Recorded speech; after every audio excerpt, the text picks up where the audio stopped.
اعوذ باللہ من الشیطان الرجیم، بسم اللہ الرحمن الرحیم۔ آج کا میرا موضوع توحید اور شرک کا فرق۔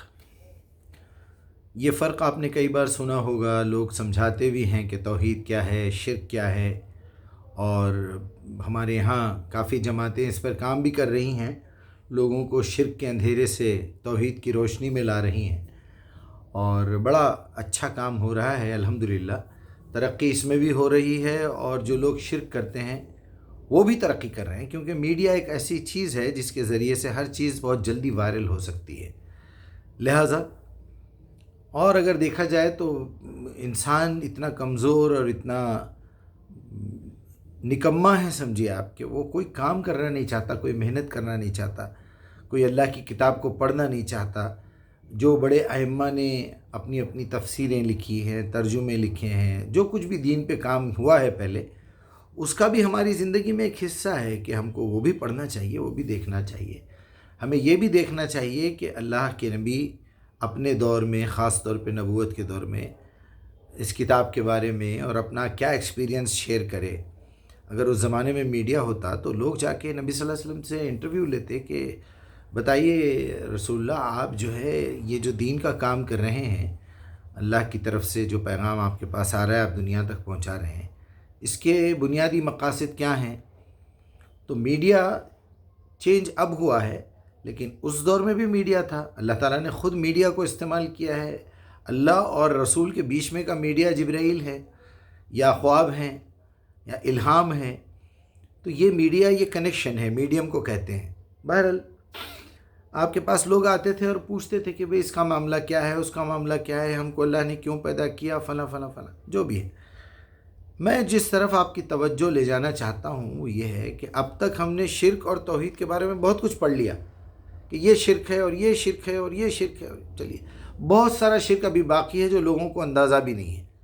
اللہ کی کتاب اللہ کی صفت ہے، اللہ کی صفات کے ساتھ بھی شرک بہت بڑا شرک ہے۔ ان تقولوا علی اللہ ما لا تعلمون، آپ دین کے بارے میں کچھ بھی بول دیں گے، آپ اللہ کے بارے میں کچھ بھی بول دیں گے، آپ اسلام کے بارے میں کچھ بھی بول دیں گے، آپ قرآن کے بارے میں کہہ دیں گے ایسا تو قرآن میں ہے لکھا ہوا۔ بہت بڑا سوال ہے اور بہت خطرناک سوال ہے جو آپ کو سوچنا چاہیے۔ تو میں خاص طور پہ ان احباب سے مخاطب ہوں جو دین کا کام کر رہے ہیں، کوئی کسی جماعت سے منسلک ہے، کسی فرقے سے منسلک ہے، الگ الگ نام ہیں، آپ کو تو پتہ ہی ہے، میں بار بار نام لینا پسند نہیں کرتا۔ میری خاص طور پہ ریکویسٹ ہے ان نوجوانوں سے جو شدت میں آ کے کسی کی مخالفت کرتے ہیں اور نفرتیں پیدا کرتے ہیں، لوگوں میں نفرتیں پھیلاتے ہیں، اس کو مت سنو، اس سے مت ملو، اور فلاں اور فلاں اور فلاں۔ اس سے یہ صاف ظاہر ہو رہا ہے کہ آپ کسی بڑے شرک میں مبتلا ہیں، کیونکہ شرک کا جو رزلٹ ہے دنیا میں وہ تفرقہ ہے۔ آپ لوگوں کو ڈیوائیڈ کر رہے ہیں۔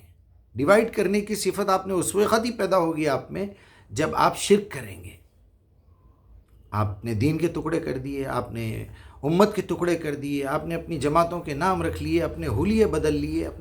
بھائی، اسلام کسی حلیے کا نام نہیں ہے، ایمان کسی لباس کا نام نہیں ہے۔ چائنا کا آدمی بھی مسلمان ہو سکتا ہے، افریقہ کا آدمی بھی مسلمان ہو سکتا ہے، کوئی یہودی کنورٹ ہو کے وہ مسلم ہو سکتا ہے، کوئی عیسائی کنورٹ ہو سکتا ہے، کوئی ہندو بھائی کنورٹ ہو سکتا ہے۔ غرض یہ ہے کہ آپ کے اندر کتنی صلاحیت ہے کسی کو کنٹرول کرنے کی، کسی کو کنورٹ کرنے کی۔ اگر میں ایک مضبوط مقناطیس ہوں، میگنیٹ ہوں، تو چھوٹے چھوٹے ذرات تو لپک کے میری طرف آئیں گے۔ میں میگنیٹ تو ہوں، میں دعوت کا کام تو کر رہا ہوں، لیکن اتنا کمزور ہوں کہ کہیں بڑا لوہا دکھ گیا تو اسے چپک گیا جا کے۔ یہ جو لوگ روکتے ہیں کہ فلاں سے مت ملو، فلاں سے مت بات کرو، فلاں کے ساتھ مت رہو، وہ خود اس بات کا ثبوت دے رہے ہیں کہ میں اتنا کمزور، ناتوان، اور اتنا میرا ایمان گھٹیا درجے کا ہے کہ میں کسی کی بھی بات سن لوں گا، کسی کو بھی مان لوں گا۔ وہ جو یوٹیوب پہ آیا ہے، وہ جو انٹرنیٹ پہ ترجمہ آیا ہے، وہ قادیانیوں کا ہے، آپ مت پڑھیے۔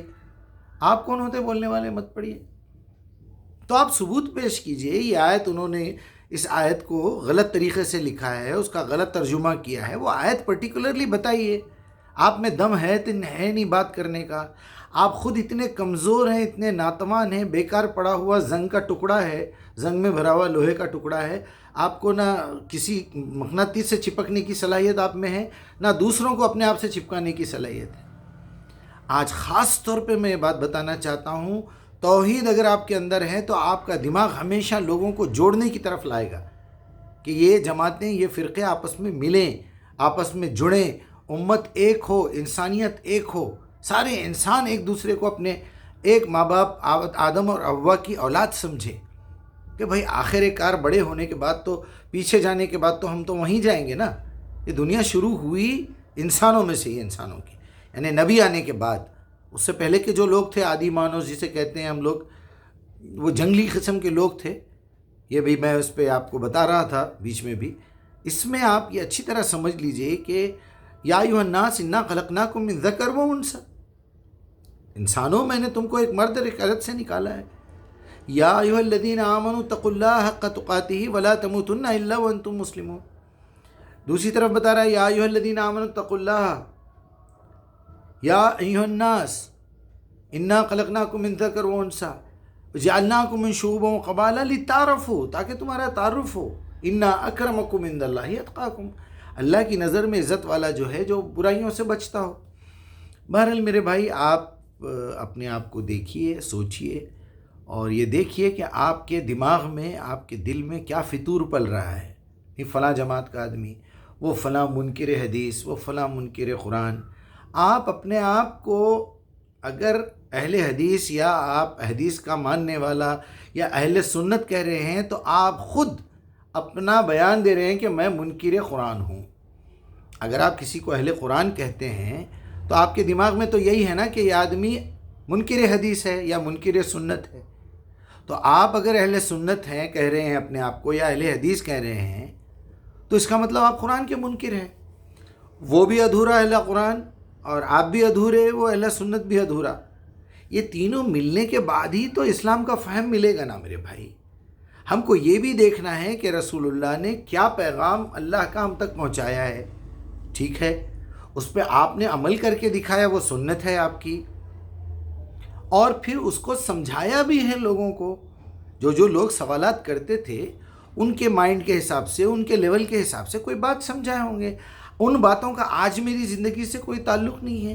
میری سمجھ الحمدللہ اچھی ہے، میں ایک مسلمان گھر میں پیدا ہوا ہوں، مجھے عربی سکھائی گئی ہے، مجھے اردو سکھائی گئی ہے، میں نے کتابیں پڑھی ہیں، میں قرآن کو لکھ رہا ہوں، قرآن کو لکھا ہے میں نے، اپنے ہاتھ سے کاپی کیا ہے دیکھ کے، پوری ایک ایک لفظ کو پڑھا ہے، ایک ایک لفظ کو سمجھا ہے، اس کا مادہ نکالا ہے، اس کی کیفیت معلوم کی ہے، یہ فعل الامر ہے، فعل المضارع ہے، اسم الفاعل کیا ہے، اسم المفعول کیا ہے، مصدر کیا ہے، مادہ کیا ہے۔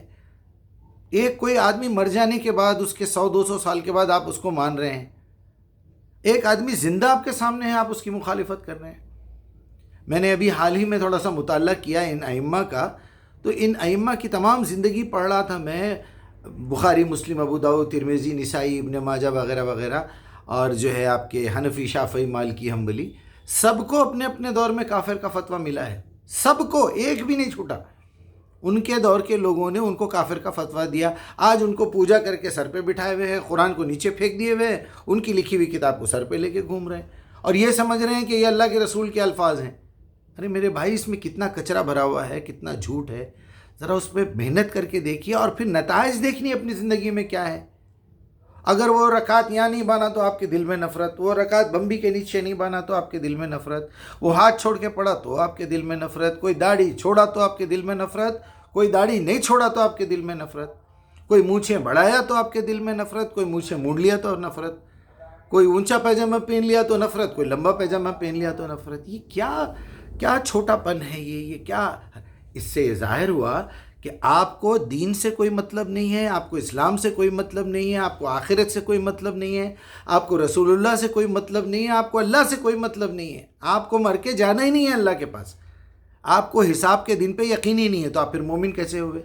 اگر آپ کو اللہ، اس کے رسول پہ، اس کی کتابوں پہ، اس کے فرشتوں پہ اور آخرت کے دن پہ ایمان ہوتا، یقین ہوتا، تو آپ یہ کوشش کرتے کہ میری زندگی کیسی گزر رہی ہے، میں دیکھوں، میں کہیں شرک میں تو مبتلا نہیں ہوں، میرے دل میں جو نفرت پیدا ہو رہی ہے کیوں ہو رہی ہے؟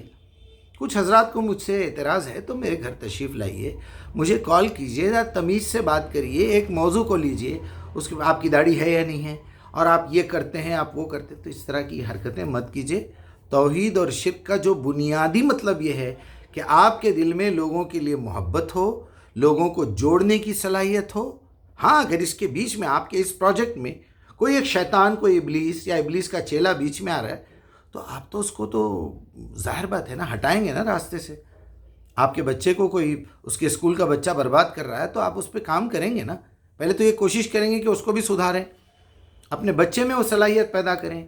آپ کی جماعت، آپ کے فرقے کا کوئی بھی آدمی کہیں سے کسی سے مل لیا تو آپ کو جو ہے غصہ آ گیا، آپ کی نفرت ابل پڑی اور آپ کی حیثیت دکھا دی آپ نے۔ یہ آپ کی حیثیت دکھا رہے ہیں آپ یہ کہتے ہیں کہ کسی کا ترجمہ مت پڑھو، کسی سے مت ملو، وہ فلاں منکر حدیث ہے، وہ فلاں منکر قرآن ہے، وہ قادیانی ہے، وہ رافضی ہے، وہ بریلوی ہے، وہ وہابی ہے، وہ دیوبندی ہے۔ یہ نفرت کی بنیاد آپ ڈال رہے ہیں لوگوں میں، پلس یہ ظاہر کر رہے ہیں کہ میں اتنا کمزور اور تھرڈ کلاس قسم کا مریض اور کیڑا ہوں کہ مجھے ڈر لگتا ہے ان لوگوں سے ملنے سے۔ بہت افسوس کی بات ہے، بہت افسوس کی بات ہے۔ اپنا جائزہ لیجئے، اپنے اندر مضبوطی پیدا کیجئے، مرد بنیے، مومن مرد بنیے، بات کو بات سے پیش کیجئے، ایک موضوع اٹھائیے، اس کی تشریح کیجئے، بولیے اس موضوع کو آپ نے سمجھنے میں یہاں غلطی کی ہے، علمی بحث کیجئے۔ کشتی لڑنا ہے تو دو آوارہ غنڈے گھٹکا کھا کے بھی لڑ رہے ہیں باہر، کوئی نشے کی گولیاں کھا کے ایک دوسرے کی والدہ ہمشیرہ کر رہا ہے، کوئی شراب پی کے لڑ رہا ہے، یا پھر کوئی فرقہ بندی، دو سیاسی پارٹی آپس میں ایک دوسرے پہ ظلم کر رہے ہیں۔ آپ کی حیثیت اس سے بڑھ کے نہیں ہے، اس کا مطلب آپ کے پاس کوئی مدعا نہیں ہے بات کرنے کے لیے، آپ کے پاس کوئی پیپر ویٹ نہیں ہے جس وہ علم کا اصل آپ کا سرچشمہ ہے جس کی بنیاد پہ آپ بات کر سکیں۔ چلیے، بات طویل ہو رہی ہے، سمجھ جائیے کہ آپ مشرک ہیں اگر فرقہ بنا رہے ہیں۔